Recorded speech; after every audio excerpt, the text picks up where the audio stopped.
আসসালামু আলাইকুম প্রিয় দর্শক, আশা করছি সকলেই ভালো আছেন। প্রিয় দর্শক, আমরা ইতিমধ্যে সোশ্যাল মিডিয়াতে কয়েকটি ভিডিও ভাইরাল হয়েছে। সেটি হলো আপনার অহিংস গণ অভ্যুত্থান একটি প্রতিষ্ঠান বা একটি সংস্থা। দর্শক, তারা সভাপতি আছে, তারা কয়েকজনের একটি টিম রয়েছে।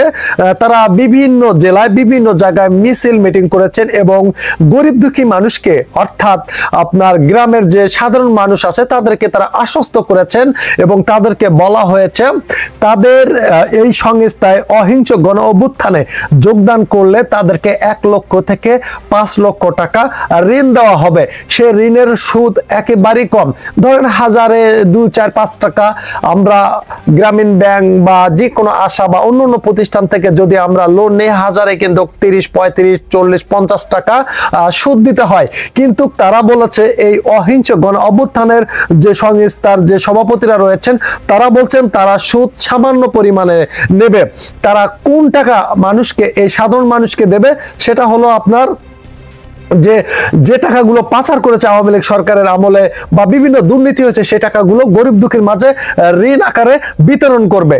এই তারা একটা বিশাল চক্র, বিশাল একটা তাদের সংগঠন। এই সংগঠন বিভিন্ন জায়গায় মিছিল করেছে, মিটিং করেছে, গ্রামের মানুষকে বুঝিয়ে তারা আজকে ঢাকায় বিভিন্ন জায়গায় তারা আন্দোলনের একটি ডাক দেয়। সেই আন্দোলনের ডাক দিয়েছেন তারা। আজকে বিকাল 3টা থেকে সে আন্দোলন হবে, সেখানে একটা মিটিং হবে, সেখানে তারা তাদের যে কথাগুলো সেগুলো তুলে ধরবে দেশবাসীর কাছে। দর্শক, এখন গ্রামের যে সাধারণ মানুষ আছে তাদেরকে কিন্তু মডিফাই করে তারা বাস ভাড়া করে নিয়েছে, জন প্রতি 1600 টাকা করে নেওয়া হয়েছে। একজনের কাছ থেকে 1600 টাকা যাতায়াত ভাড়া এবং সেখানে খাওয়া দাওয়া। দর্শক, বিভিন্ন জেলা থেকে এই গাড়িগুলো ভাড়া করা হয়েছে এবং সেই গাড়িগুলো যাত্রা করে ঢাকার অভিমুখে। এখন এই রাজপথে সেনাবাহিনী এবং পুলিশ এই গাড়িগুলো আটকাচ্ছে এবং সেই গাড়িগুলো উল্টো আবারও ফেরত দিচ্ছে সেই এলাকার দিকে, মানে সেই জেলার দিকে। এক কথায় যদি রংপুর থেকে কোনো গাড়ি যায়, সে রংপুর দিকে সেটাকে ফেরত পাঠানো হচ্ছে। এক কথায় ঢাকায় যেসব গাড়িগুলো এখন অবস্থান করছে এবং ঢুকেছে, সেই গাড়ি থেকে তাদেরকে বের করে মারা হচ্ছে। সেখানে রয়েছেন বিভিন্ন ধরনের হয়তো দলের লোক রয়েছে, শিক্ষার্থী রয়েছে। এই শিক্ষার্থীরা কিন্তু তাদের গাড়ি থেকে বের করে টেনে টেনে মারছেন। এটা কিন্তু ঠিক না, আইন নিজের হাতে তুলে নেওয়া ঠিক না, তাদেরকে মারাটা অন্যায় আমি মনে করি। যেহেতু দেশে আইন আছে, তারা একটা চক্র হাতে বা একটা প্রতিষ্ঠান তাদেরকে দাওয়াত করেছে, সেই দাওয়াতের ইনভাইটে তারা গিয়েছেন, তাদেরকে সেখান থেকে ফেরত পাঠাচ্ছে পুলিশ সেনাবাহিনী, সেটা ঠিক আছে। তাদেরকে গাড়ি থেকে টেনে টেনে বের করা হচ্ছে এবং পিটানো হচ্ছে, মারধর করা হচ্ছে, এটা ঠিক না। এটা আইন লঙ্ঘন করা হচ্ছে, আইনের চোখে অপরাধী।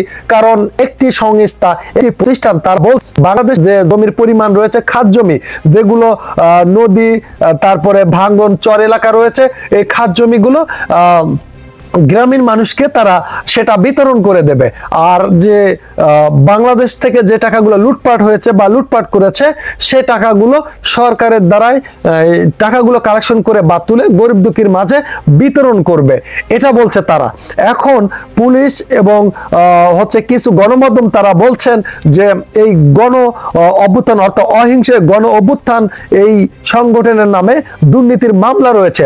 তারা অনেক আগে কিছু দুর্নীতি করেছে, এই দুর্নীতির কারণে তাদের উপরে নাকি মামলা করা হয়েছে, এটা অভিযোগ করছে অনেকেই।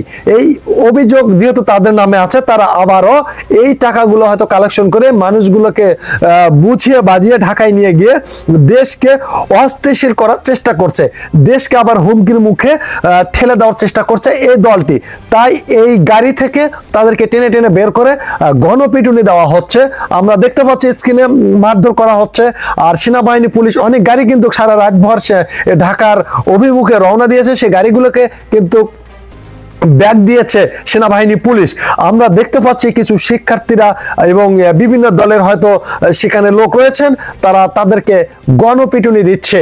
আর এটা কিন্তু মোটেও ঠিক হচ্ছে না তাদেরকে মারধর করা, কারণ গ্রামের সাধারণ মানুষকে তাদেরকে বুঝিয়েছে তাদেরকে লোন দেওয়া হবে 1 থেকে 5 লক্ষ টাকা। তাহলে কে না যাবে?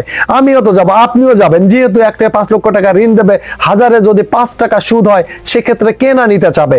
দর্শক, এমনটাই ঘটেছে কিন্তু সাধারণ মানুষের ক্ষেত্রে, সাধারণ গ্রামের মানুষকে বুঝিয়ে বাজিয়ে অনেক আগে থেকে বিভিন্ন জায়গায় মিটিং হয়েছে, সভা হয়েছে, এই আলোচনায় তাদেরকে মডিফাই করেছে, তাদেরকে একটা পেপার দেওয়া হয়েছিল, সেখানে তারা নাম, মোবাইল নাম্বার দিয়েছে, একটা দল এবং টিম গঠন করা হয়েছে, সেই টিমের মাধ্যমে একটি সভাপতি গঠন করা হয়েছে, সেই সভাপতির মাধ্যমে সেই গ্রামের মানুষকে নিয়ন্ত্রণ করা হয়েছে, সেই নিয়ন্ত্রণ করার পরে ঢাকার দিকে তারা রওনা দেয়। আর এই রওনা দেওয়ার পরে বিভিন্ন জায়গায় তারা হেনস্থ হয়েছে, মার খেয়েছে, গণপিটুনি খেয়েছে। তা দর্শক, আপনাদের মতামত অবশ্যই কমেন্ট করে জানাবেন। আবারও দেখা হবে নতুন কোনো ভিডিওতে। ভালো থাকবেন, আল্লাহ হাফেজ।